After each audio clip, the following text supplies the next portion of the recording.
Westminster Shorter Catechism, question and answer 10. How did God create man? Answer. God created man, male and female, after his own image, and knowledge, righteousness, and holiness, with dominion over the creatures.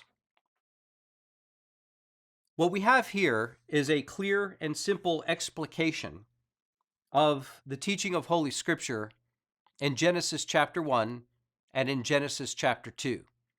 And in Genesis chapter 1 and Genesis chapter 2, it is made very clear to us that God created man as male and female.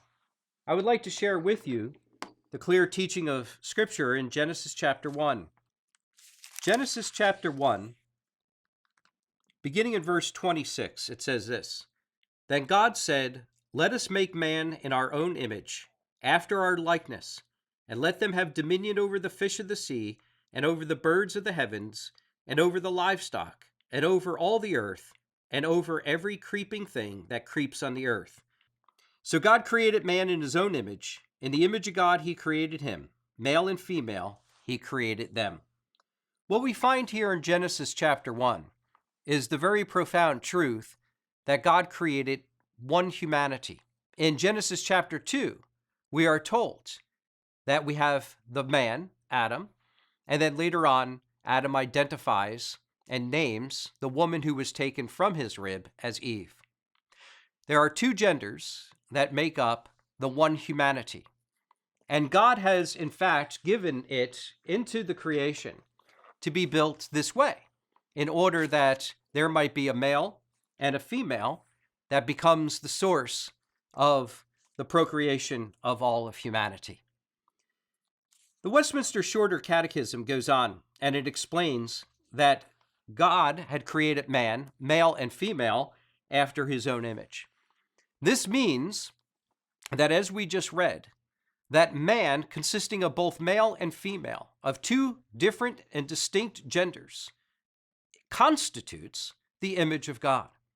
Both man and woman, humanity as both male and female, are image bearers of God.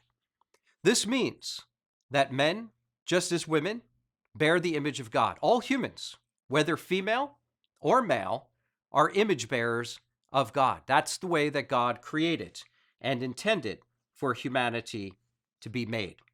And he goes on and explains, the Westminster Shorter Catechism explains, in knowledge, righteousness, and holiness. These are those aspects of the image of God which we lose at the time of the fall. We were created, remember, as we said in our previous lesson, all very good. We are created in a way that is upright, with original knowledge, righteousness, and holiness.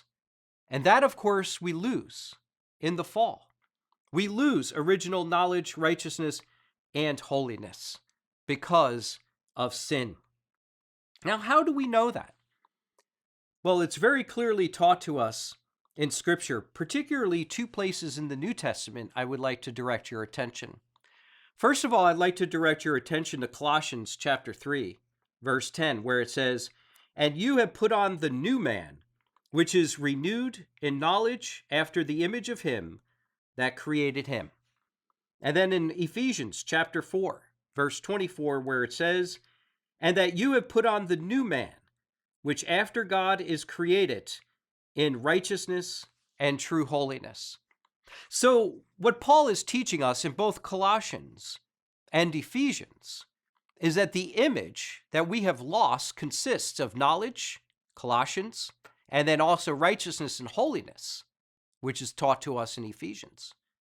And there we are taught very clearly that what is lost in the fall because of sin is given and restored, renewed in final and ultimate perfection in and through Jesus Christ, who is given to us by the grace of our great God. Lastly, the Westminster Shorter Catechism teaches us that man was created with dominion over the creatures. We read that in Genesis chapter 1, verses 26 and following, that God has given it to man to have dominion, to be workers. We were not created as vacationers, so to speak.